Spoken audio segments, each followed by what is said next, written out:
চশমা museum, a house of world class, জলট্যাক মোড়, বহরমপুর মডার্ন হোটেলের সামনে। পশ্চিমবঙ্গের 294টি সিটে কংগ্রেস একাই লড়তে চলেছে। দিল্লিতে পশ্চিমবঙ্গের প্রদেশ কংগ্রেস ও ন্যাশনাল কংগ্রেসের হাইকমান্ডের নেতৃত্বের আলোচনার মাধ্যমে এটি ঠিক করা হচ্ছে, যেখানে সিদ্ধান্ত হয় পশ্চিমবঙ্গে এবার 294টি সিটে কংগ্রেস একাই লড়তে পারে। এই বিষয় নিয়ে কংগ্রেসের ওয়ার্কিং কমিটির সদস্য সাফ জানান, শুধু মুর্শিদাবাদে নয়, গোটা রাজ্যে কংগ্রেস একাই লড়তে পারে।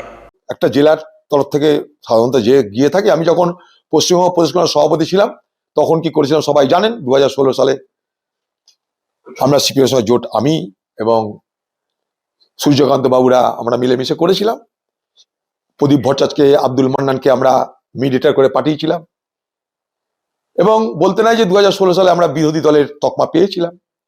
তারপর থেকে নানা টানাপোড়েনের পর আজকে এতদিন পর্যন্ত চলছে রাজনীতি। পশ্চিমবঙ্গ প্রদেশ কংগ্রেসের পক্ষ থেকে তাদের যা সার্ভে, সেই সার্ভে অনুযায়ী পশ্চিমবঙ্গে একা লড়াটা সঠিক বলে মনে হয়েছে। তাই আমি একজন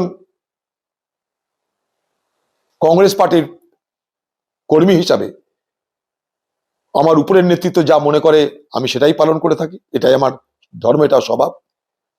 তাই পশ্চিমবঙ্গ প্রদেশ কংগ্রেস, পশ্চিমবঙ্গে যে এআইসি জেনারেল সেক্রেটারি, পশ্চিমবঙ্গে যারা অবজারভার, তারা সব সার্ভে করে দেখেছে বাংলায় একা লড়াটা শ্রেয়। তাই তারা একা লড়ার সিদ্ধান্ত নিয়েছে। আমিও তাদের সিদ্ধান্ততে বলেছি, যদি আপনারা সবাই মিলে মনে করেন যে একা লড়া যেতে পারে, আমি একা লড়বো। প্রদেশ নেতৃত্ব যে কথা বলেছে সেটা তাদের ক্যামেরার কথা, পার্টির মিটিংয়ে তারা সে কথা বলেনি, বা কোথাও বলেছে কিনা আমার জানা নাই, অন্তত আমাকে তো বলেনি। এখন ক্যামেরার সামনে কেউ যদি কিছু বলে তার জন্য তো আমি দায় দায়িত্ব নিতে পারবো না।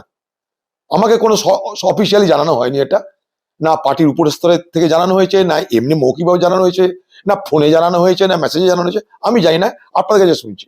আমি সিদ্ধান্ত নিই এইসব। আমরা তো লড়বোই কংগ্রেস, আমি লড়বো কিনা তার সিদ্ধান্ত নিই। মুর্শিদাবাদে কি ওইটা তো বলা যায় না বিচ্ছিন্ন ভাবে। আমি একটা অ্যাজ এ হোল বলতে পারি, আমি তার মধ্যে আলাদা করে কিছু তো বলতে পারি না। তো মুর্শিদাবাদে কংগ্রেস তার নিজের ক্ষমতায় একা লড়তে পারে, এখানে কোনো ভুল নাই। তার মানে এটা নয় যে কারোর সঙ্গে আমি আন্ডারস্ট্যান্ডিং এর বিরুদ্ধে কথা বলছি, কিন্তু আমি সার্বিক পরিস্থিতি যারা বিচার বিশ্লেষণ করে তাদের যে অবজারভেশন, আমি একজন কর্মী হিসাবে সেটা তো মানতে হবে আমাকে। তাই আমি একা লড়ার পক্ষে। Congress will be going alone, there is no hesitation on it, but so far as Murshidabad district is concerned, Murshidabad জেলায় কমসে কম আমরা আগেও বলেছি, আজও বলছি, আমরা নিশ্চয়ই একা লড়তে পারি। আমরা তো একা একা লড়েছি ওখানটা, আজ না বহুদিন ধরে একা একা লড়েছি, লড়তে পারি আমরা। তার মানে এটা নয় যে আমি একা লড়তে চাইছি বা আর কিছু মানছি না, সেটা নয়। কিন্তু আমাকে সারা রাজ্যের কথা ভাবতে হয়।